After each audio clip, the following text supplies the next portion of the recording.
Hi, I'm Erik Voss, and this is a breakdown of The Walking Dead Season 7, Episode 13, Bury Me Here. And the march to war with the Saviors continues with the latest casualty to be consumed by this ravenous world, Jerry's cobbler. Leave the cobbler.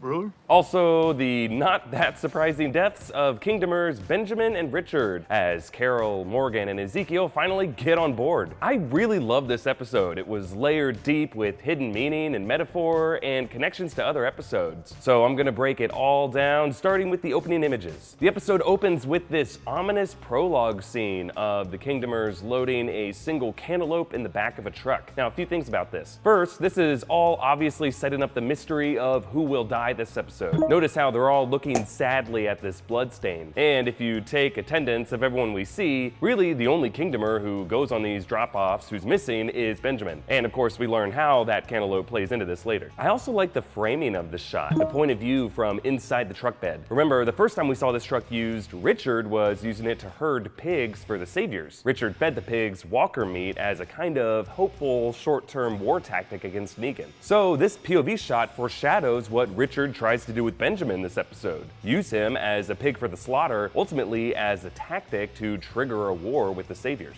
Okay, moving on past the credits to Carol. Now, why is she crying in her sleep? She later asks Morgan why Jesus brought Daryl and the rest to the kingdom because Daryl's lie to her that Rick beat the Saviors and arranged a deal isn't really adding up. Like, she knows that if Rick came to the kingdom, something must have been wrong, and that doubt is keeping her up at night. And then we see Morgan training Henry, that's the little brother to Benjamin. And this scene reminds us that Benjamin has family to leave behind, but also someone to follow in his footsteps. And then check out this moment. Because if your feet ain't right, nothing's right.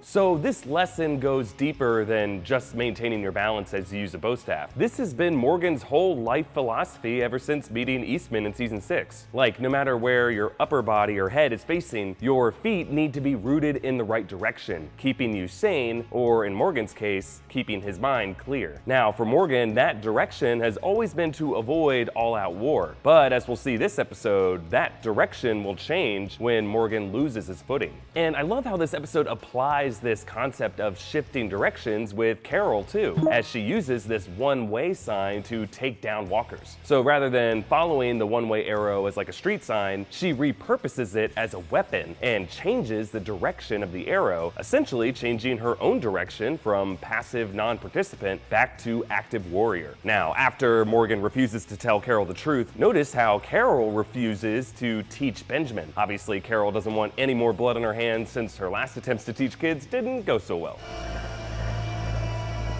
But there's some irony here, because when you think about it, by leaving Benjamin behind and letting him go on the drop-off, Carol is kinda indirectly responsible for his death. No. Go do your job.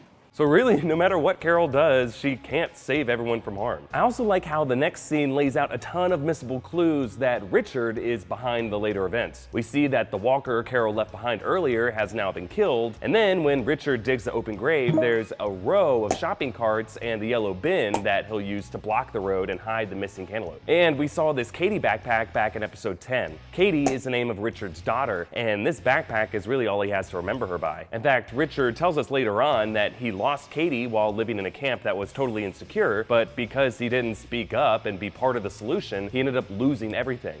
I lost my little girl because I didn't do something. And that really explains why he's been so outspoken now in the kingdom. Okay, moving on to Ezekiel and this new kingdomer, Nabila, who seems to be a farmer or gardener for Ezekiel, but also a kind of spiritual advisor.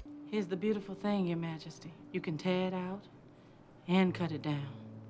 You can burn it and throw it all away. But if you want, it can all grow back.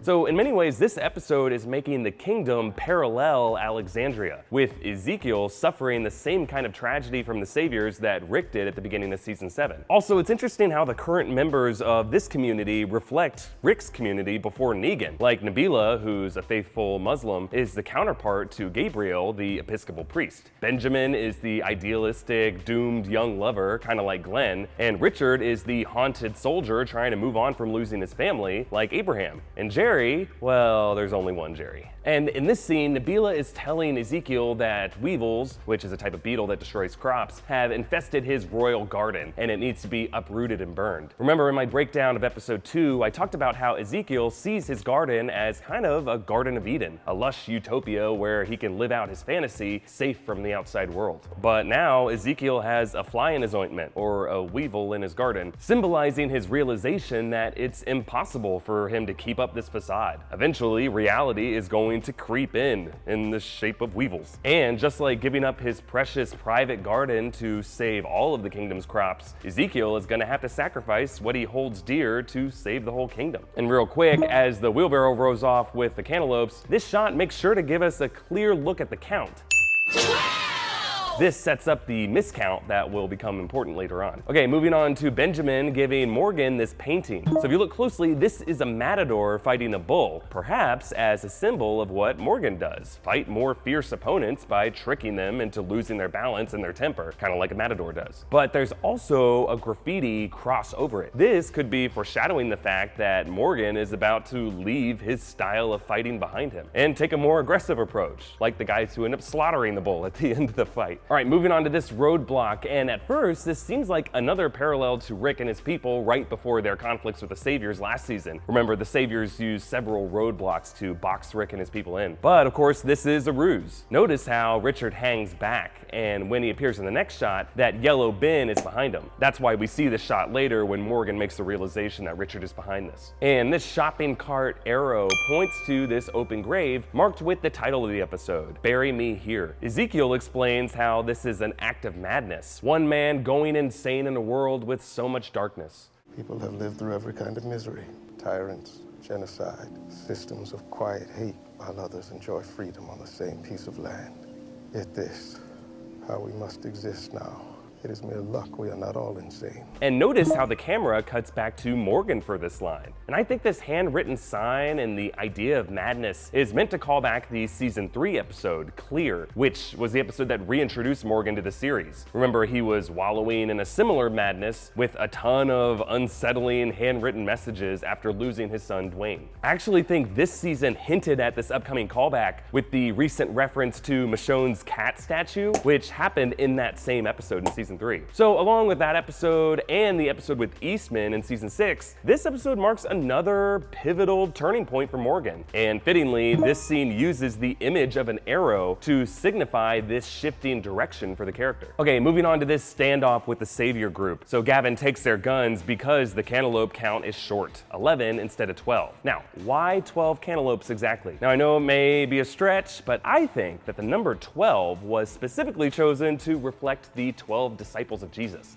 I know, another religious analogy, but shut up, it's been a while. So, at the Last Supper, Jesus was surrounded by his 12 disciples, but he knew one of them was planning to betray him, Judas. And I think this is meant to correspond to Richard, the disciple who betrays his king by stealing this Judas cantaloupe. And just to clarify what Richard's plan was here, remember back in episode 10, after Richard proposed to use Carol as bait to trigger a war with the Saviors, it ended with this exchange with Daryl. I would die for the kingdom.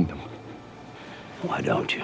So ever since that moment, Richard took Daryl's advice, remembering that Gavin promised he would be the next to die if anything went wrong in the future. So Richard prepared to sacrifice himself to push Ezekiel into war. He made peace with Morgan. He sabotaged the drop by delaying them and stealing the cantaloupe. And he dug his own grave. Dying for the kingdom, here we come. Unfortunately, this doesn't go the way Richard expects. When Gavin orders this execution, notice how the editing matches the Negan lineup at the beginning of the season, cutting to each character's face as they brace themselves for the worst. This is the kingdom's day of reckoning. But since this rat-faced prick Jared models himself on Negan, he too takes enjoyment on making his sadism unpredictable. So, like how Negan killed Glenn seemingly at random, Jared shoots Benjamin instead of Richard. And ultimately, just like Alexandria, the kingdom will lose both their idealistic young lover and their heartbroken soldier. And the parallels between Richard and Glenn continue in the next shot, with Carol planting tomato seeds in her garden. I think this is a callback to a scene last season, when Glenn reassured Maggie that the tomato plants would grow, the idea being that life is still possible in this world, even if Glenn would never get to see that life bear fruit. It'll grow. And then notice how as the truck pulls up, Carol faces these dark storm clouds. Now, storm clouds are pretty much archetypal symbols for a coming war, and these clouds are bringing the death of a martyr that will further trigger the war for Carol. And to drive this point home, listen to Benjamin's last words. To injure an opponent is to injure yourself. Now, on the surface, Benjamin is just echoing to Morgan that philosophy of their martial arts, but it's also foreshadowing what's to come. When Jared and the Saviors injured their opponent, Benjamin, really, they've injured themselves because now war is inevitable. Also, when Carol tries unsuccessfully to stop the bleeding, I like how this delivers on the warning that Richard gave her back in episode 8. When they turn on us, and they will, that blood is gonna be on your hands. And it's not just Carol's hands. Later, after Benjamin has died, notice how there's a second head wound from where he was stabbed to keep him from turning. And Morgan cleans his blade, implying he was the one who had to do it, making the blood on his hands as well. And when Morgan relapses, notice the rapid editing and inserts of the various handwritten signs and images of his son Dwayne and his wife Jenny. This is meant to show Morgan is falling back into his despair from the Clear episode. Actor Lenny James called it Wilderness Morgan. For Morgan, this is history repeating itself. In the past, he couldn't bring himself to shoot his Walker-turned-wife, so he let his son die. And now he feels responsible for the death of the closest thing he's had to his son since, Benjamin. Which is why later, Morgan accidentally says Dwayne when he's talking about Benjamin. Thought he could choose, and that's why Dwayne had to die. Dwayne? Benjamin, that's why Benjamin. So after confronting Richard and learning of Richard's plan to use this tragedy, it's interesting when Morgan snaps and kills Richard, and he repeats to Gavin what Richard said to him. We get it. We understand what we need to do. Wanted to show you that we get it.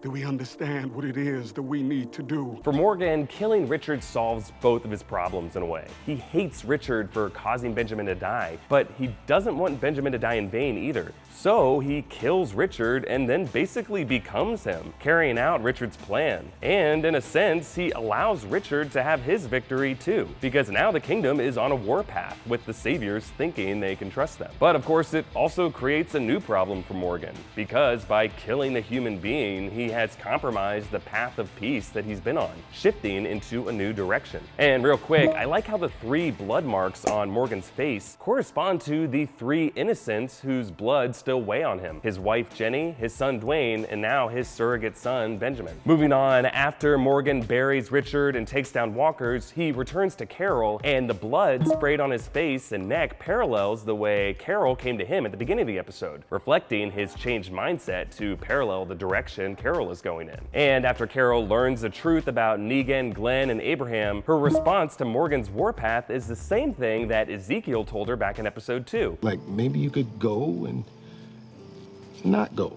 You can go and not go. So by that she means Morgan has the option to seclude himself and then heal emotionally, kind of like she did, but still not go completely off the deep end. So they switch places, with Morgan in the cottage now and Carol back in the kingdom. And in the next scene, Carol reunites with Ezekiel as they plant the first plant in the royal garden after they had to uproot and burn everything from the weevils. And here we see Nabila's metaphor making sense. Yes, Ezekiel had to give up something important to him, his garden and also Benjamin, but he gained something from this sacrifice as well. The crops from the rest of the kingdom are saved, and he can always grow a new garden to replace what he lost. And by planting this new tree with the little brother Henry, shows that not all is lost with Benjamin's family either. Meanwhile, the closing images are less optimistic. Crazy old man Morgan sits alone on his doorstep, sharpening his bow staff to repurpose it into a spear, much like how Carol used the one-way sign as a spear. His non-violent mindset no longer serves him, and his direction has shifted. Behind him, the axe is wedged into firewood, symbolizing the killing is necessary philosophy of Rick creeping up behind Morgan. And then notice how Morgan suddenly turns, maybe hallucinating something. His mind is clearly slipping away from him. Although that grave was dug for Richard, the madness of it has infected Morgan too, as he returns to the days of Clear, waiting to be buried right here. Okay, looking ahead to next episode, episode 14, titled The Other Side. It looks like we'll be back with Rosita and Sasha as they team up to get this war finally started. The sneak peek scene shows Sasha leaving Enid behind while Enid gives her a 10-minute head start before she tells Maggie. And the promo shows the Saviors arriving at the hilltop while Maggie rushes to hide Daryl. And an interesting shot of Sasha with Negan in her crosshairs. Of course, we still have 3 more episodes, and everyone on the show from Rick to Ezekiel have assured us that the war can wait another day, so I wouldn't get my hopes up for any first shots just yet. And some lingering questions. 1, do you think it was right for Morgan to kill Richard? I mean, the guy didn't mean to cause Benjamin's death, and since both paths lead to war anyway, I kind of feel like keeping Richard around as a strong warrior and avoiding a relapse into another moral crisis might have been a smarter move for Morgan. And 2, kind of a broader question, who do you think is the strongest leader in all these communities? Now, according to the show, the answer seems to be Rick, obviously, but Ezekiel's got the most creative method of ruling for sure.